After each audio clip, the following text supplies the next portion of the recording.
साल 2025 अमेरिका और चाइना एक ब्रूटल ट्रेड वॉर में एंगेज है। एक तरफ अमेरिका चाइना के ऊपर 145% तक का टैरिफ लगा चुका है। China says in order to have substantive negotiations, you have to bring down your 145% tariffs. Are you open to pulling back your tariffs in order to get China to the negotiating table? No. और ऐसे में China कुछ ऐसा करता है जिसकी वजह से कुछ मेटल्स की प्राइसेस 140 टाइम्स तक शूट कर गई।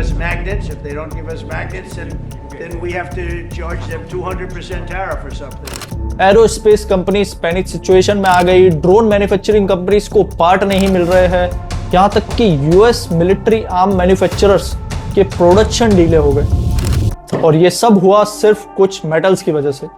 ऑयल नहीं, गोल्ड नहीं, यूरेनियम भी नहीं, सिर्फ कुछ मेटल्स। इन मेटल्स का आप लोगों ने शायद ही पहले कभी नाम सुना होगा, पर दुनिया इन्हें कहती है रेयर अर्थ मेटल्स। और आज के समय में सिर्फ एक कंट्री है जिसका इन सब पर पूरा कंट्रोल है, और वो है चाइना। अब डायरेक्टली पॉलिटिकल व्यूज पर जंप करने से पहले जरा ये तो समझ ले कि आखिरकार हम बात किसके बारे में कर रहे हैं। क्लास 11th की केमिस्ट्री में आने वाली पीरियोडिक टेबल में एटॉमिक नंबर 57 से 71 तक एक 15 मेटल्स का ग्रुप है जिन्हें लैंथेनाइड्स कहते हैं। और दो और मेटल है, scandium with atomic number 21, yttrium atomic number 39, जिनकी प्रॉपर्टीज बिल्कुल सिमिलर है लैंथेनाइड से। तो इन टोटल इस 17 मेटल्स के इस ग्रुप को कहते हैं रेयर अर्थ एलिमेंट्स। अब आता है पहला ट्विस्ट। ये जो रेयर अर्थ एलिमेंट है, एक्चुअली में ये रेयर है ही नहीं, ये डिसेंट क्वांटिटी में all over the world available है। अमेरिका, ऑस्ट्रेलिया, यूरोप, यहां तक कि इंडिया में भी। तो फिर चाइना ने ये डोमिनेंस हासिल कैसे कर ली? क्योंकि इन मेटल्स को अर्थ से निकालना तो इजी है, पर इनकी प्रोसेसिंग एक रियल चैलेंज है। रेयर अर्थ कभी भी प्योर फॉर्म में अवेलेबल नहीं होते, ये किसी ना किसी मिनरल के साथ मिक्स होते हैं। तो इनको इंडस्ट्री रेडी करने के लिए आपको पहले इन्हें माइन करना होगा, फिर उसके बाद क्रश करना होगा, उसके बाद केमिकली सेपरेट करके रिफाइन करना होगा, फिर आपको इन्हें मैग्नेट, अलॉय या किसी यूजेबल कंपोनेंट में कन्वर्ट करना होगा। और ये सारी प्रोसेस बहुत ही ज्यादा एक्सपेंसिव होते हैं। इसमें high amount of radio active toxics generate होते हैं। इसकी प्रोसेसिंग में टॉप नॉच टेक्निकल एक्सपर्टीज की रिक्वायरमेंट होती है, जिसको बिल्ड करने में डिकेड्स लग जाती है। तो बाकी कंट्रीज का माइंडसेट था कि बहुत मुश्किल है, वर्थ इट नहीं है, पॉल्यूटिंग है, पर चाइना ने कहा हम करेंगे, and they did it well. 1980s से ही चाइना ने एक स्ट्रेटेजिक डिसीजन ले लिया था इस इंडस्ट्री में अपनी डोमिनेंस करने का। उसने बिलियंस इन्वेस्ट किए rare earth mining, processing, supply chain, manufacturing और रिसाइकलिंग में। एनवायरमेंटल डैमेज को बिल्कुल ही इग्नोर कर दिया, और इससे हुआ यूं कि 1950 से 2019 तक चाइना ने total 26,000 rare earth patents file किए, जो कि पूरे यूनाइटेड स्टेट्स के रेयर अर्थ पेटेंट्स का 3 गुना है। और जब तक पूरी दुनिया की नींद खुली तब तक चाइना सब जगह पहुंच चुका था। आज की डेट में पूरी दुनिया का 60% of the rare earth mining China में है, और उससे भी ज्यादा important 90% of the processing unit China में बेस्ड है। यानी आप चाइना के टेरिटरी के बाहर माइन करके रेयर अर्थ निकाल तो सकते हो, पर अगर उसे आपको इंडस्ट्री यूजेबल बनाना है तो आपको चाइना के पास ही आना पड़ेगा।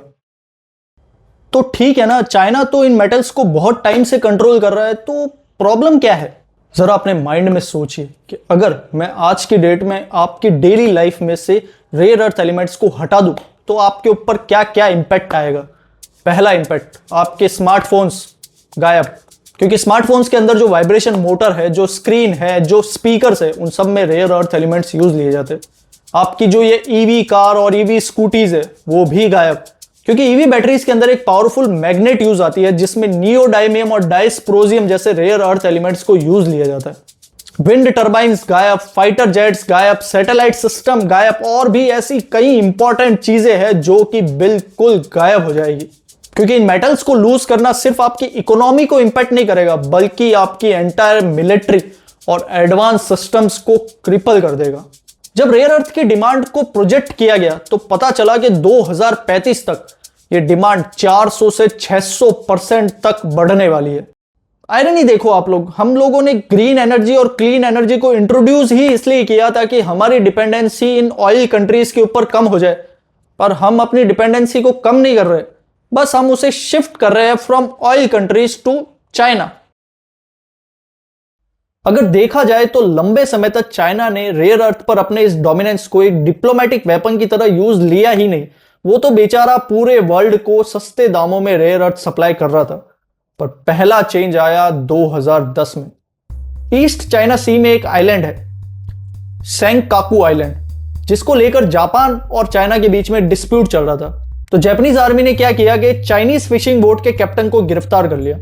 इसके बदले में चाइना ने कुछ नहीं किया, उन्होंने सिर्फ 2 महीने के लिए जापान के रेयर अर्थ के सप्लाई को बंद कर दिया। अब जापान जैसी एडवांस कंट्री अपने घुटनों पे आ गई, उनकी प्राइसेस आसमान छूने लग गई, इंडस्ट्री बंद होने की कगार पर आ गई। जापान ने जितना जल्दी हो सकता था उतना जल्दी उस कैप्टन को रिलीज किया। मतलब मैसेज बिल्कुल क्लियर था कि अगर चाइना चाहे तो रेयर अर्थ को as a diplomatic weapon use ले सकता है। इस इंसिडेंट के बाद भी पूरे वर्ल्ड की नींद नहीं खुली, उन्होंने इसको ज्यादा सीरियसली लिया भी नहीं। फिर आता है 2025, जब यूएस और चाइना के बीच में जो ट्रेड वॉर है वो अपनी फुल इंटेंसिटी पर चल रही थी। एक तरफ यूएस ने चाइना के सेमीकंडक्टर सप्लाईज को बिल्कुल रेस्ट्रिक्ट कर दिया था, क्योंकि यूएस नहीं चाहता है कि जो चाइना है वो दुनिया की सबसे पावरफुल कंप्यूटर चिप बना ले। अब इसके बदले में चाइना ने ना सिर्फ टैरिफ लगाए, उन्होंने रेयर अर्थ की सप्लाई को भी रोक दिया। अप्रैल 2025, जब चाइना ने 7 रेयर अर्थ मिनरल्स के एक्सपोर्ट को रेस्ट्रिक्ट कर दिया। उसके बाद अक्टूबर आते आते तक उसने 5 और रेयर अर्थ एलिमेंट्स की सप्लाई को रेस्ट्रिक्ट किया, जो कि एरोस्पेस और डिफेंस के लिए बहुत ही क्रिटिकल थे। एक और चीज थी जो चाइना ने इंपोज की थी, और वो था एक्स्ट्रा टेरिटोरियल एनफोर्समेंट। अब इसका मीनिंग है कि अगर आपकी कंपनी चाइना के बाहर है, यानी अगर जर्मनी में या साउथ कोरिया में है, और आप एक प्रोडक्ट सेल कर रहे हो जिसके अंदर एक चाइनीज ओरिजिन का रेयर अर्थ एलिमेंट आपने यूज लिया है, तो आपको चाइना को बताना पड़ेगा कि आप वो प्रोडक्ट किसको सेल कर रहे हैं, और चाइना अगर चाहे तो उसकी सेल को ब्लॉक भी कर सकता है। डेंग शियाओपिंग 1980s में जो चाइनीज रूलर था जिसने रेयर अर्थ की स्ट्रेटेजी को इंट्रोड्यूस किया था, उसने एक बात कही थी कि अगर मिडल ईस्ट के पास ऑयल है तो चाइना के पास रेयर अर्थ है। आप सब लोग ये सोच रहे होंगे कि आखिरकार ये सब हुआ कैसे, कैसे कोई कंट्री इतनी इंपॉर्टेंट चीज पर इतनी ज्यादा डोमिनेंस अचीव कर सकती है। चाइना को ये डोमिनेंस अचीव करने में 3 चीजों ने सबसे ज्यादा हेल्प की। पहला था फाइनेंशियल्स। चाइना जो है वो एक तकनीक का इस्तेमाल करता है जिसे प्रीडेटरी प्राइसिंग कहते हैं। अब इसमें होता कुछ ऐसा है कि चाइना रेयर अर्थ की माइनिंग तब भी करता है जब उसे लॉस हो रहा हो, और यह वो तब करता है जब कोई दूसरी फॉरेन कंपनी अपनी खुद की माइन ओपन करके मार्केट में खुद की रेयर अर्थ की सप्लाई स्टार्ट करती है। ऐसे में चाइना मार्केट को चीप रेयर अर्थ सप्लाई से भर देता है, जिससे प्राइस क्रैश हो जाती है और वो जो फॉरेन कंपनी है वो बैंकरप्ट हो जाती है, और उसके बाद चाइना खुद उस कंपनी को खरीद लेता है। दूसरा है टेक्नोलॉजिकल एडवांटेज। चाइना ने कई साल लगाकर टेक्निकल एक्सपर्टीज को बिल्ड किया। आज की डेट में चाइना के पास expert, scientist, engineer, factories, patents है जो कि किसी और कंट्री के पास नहीं है।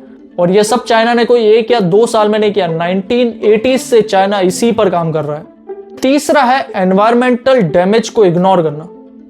रेयर अर्थ की प्रोसेसिंग करने के बाद उसमें बहुत ही ज्यादा रेडियो एक्टिव सब्सटेंस जनरेट होते हैं। ये सब्सटेंस पानी और मिट्टी को बुरी तरह से डैमेज करते हैं। तो मैक्सिमम कंट्रीज तो इस प्रोसेसिंग को अलाउ ही नहीं करती, पर चाइना ने इंडस्ट्रियल डेवलपमेंट को एनवायरमेंटल डैमेज से ऊपर रखा।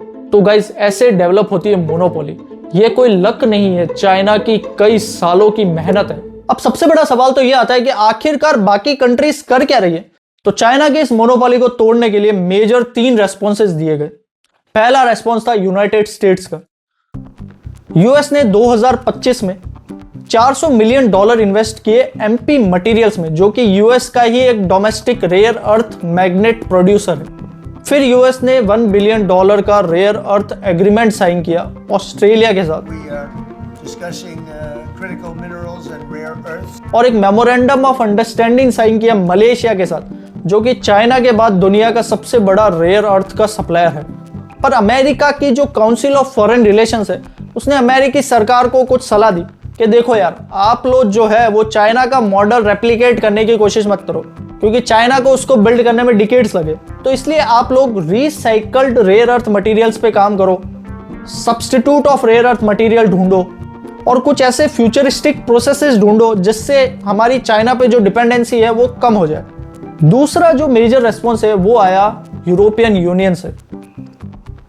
मई 2024 में यूरोपियन यूनियंस ने एक क्रिटिकल रॉ मटेरियल एक्ट पास किया। उसमें उन्होंने कुछ टारगेट लिए कि 2030 तक हम जो एनुअल कंजम्पशन करेंगे रेयर अर्थ मटेरियल का, उस एनुअल कंजम्पशन में जो मिनिमम 10% कंजम्पशन होगा वो हमारी माइन से ही निकला हुआ रेयर अर्थ होगा, और जो मिनिमम 40% रेयर अर्थ मटेरियल जो है वो हमने ही प्रोसेस किए होंगे, और 25% तक हम recycled rare earth material use लेंगे। अब ये सारे टारगेट यूरोपियन यूनियन ने लिए, पर ये तो सब टारगेट है, अब ये अचीव कितने होंगे ये तो देखने वाली बात है। पर यूरोपियन यूनियन भी एक ही डिलाइमा में है कि क्या उनके जो सिटीजन्स है वो उनकी कंट्री में इन प्रोसेसिंग यूनिट और माइनिंग्स को अलाउ करेंगे। फिर तीसरा जो रेस्पॉन्स आया वो बाकी सब कंट्रीज का आया, कनाडा, ऑस्ट्रेलिया, ग्रीनलैंड और भी अफ्रीकन कंट्रीज है जो कि अट्रैक्टिव हो गई एज अ अल्टरनेट सोर्स। पर गाइज यहां एक कैच है, जैसा कि हमने पहले कहा था कि रेयर अर्थ को माइन करके निकालना तो इजी है, पर इसका जो रियल चैलेंज है वो इसकी प्रोसेसिंग है। तो अब आप भाई चाइना के बाहर माइन करके रेयर अर्थ निकाल तो लोगे, पर उसको प्रोसेस करने के लिए तो आपको चाइना के पास ही जाना पड़ेगा।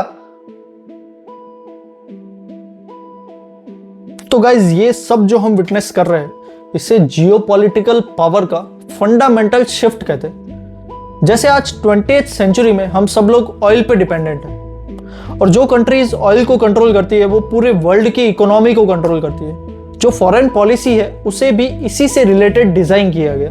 लेकिन अब हम एक नए एरा में एंटर होने वाले हैं, इसमें हम clean energy, green energy, renewable energy, electric vehicle और एआई पावर्ड टूल्स को देखेंगे। अब इसमें जो रिसोर्सेज मेजर रोल निभाएंगे वो है rare earth metals, graphite, cobalt, lithium, और जो कंट्रीज इसे कंट्रोल करेगी वो पूरे वर्ल्ड की इकोनॉमी को कंट्रोल करेगी। अब कुछ एक्सपर्ट का कहना यह है कि जो चाइना है वो इन सिचुएशन को प्योरली एस्केलेट नहीं करेगा, क्योंकि चाइना भी जो है वो दूसरी कंट्रीज पर एडवांस टेक्नोलॉजी के लिए डिपेंडेंट है, तो प्योर एस्केलेशन तो उसको खुद को भी डैमेज करेगा। पर चाइना का कभी प्लान था ही नहीं प्योर एस्केलेशन का, उसका प्लान था बस एक लिवरेज रखने का। तो जब भी कोई चाइना के खिलाफ जाएगा, चाइना अपने इस वेपन का इस्तेमाल करेगा जिसका खामियाजा पूरा वर्ल्ड देखेगा। तो अब आप लोगों को क्या लगता है कि क्या यूएस, यूरोप और उसकी अलाइज मिलकर चाइना के इस लिवरेज को तोड़ पाएगी? तो गाइज ये थी पूरी रेयर अर्थ की स्टडी। अगर आपको वीडियो अच्छा लगा हो तो लाइक कीजिएगा और इसे शेयर करना उन लोगों के साथ जिसे ऐसे ही जियोपॉलिटिकल टॉपिक्स अच्छे लगते हो।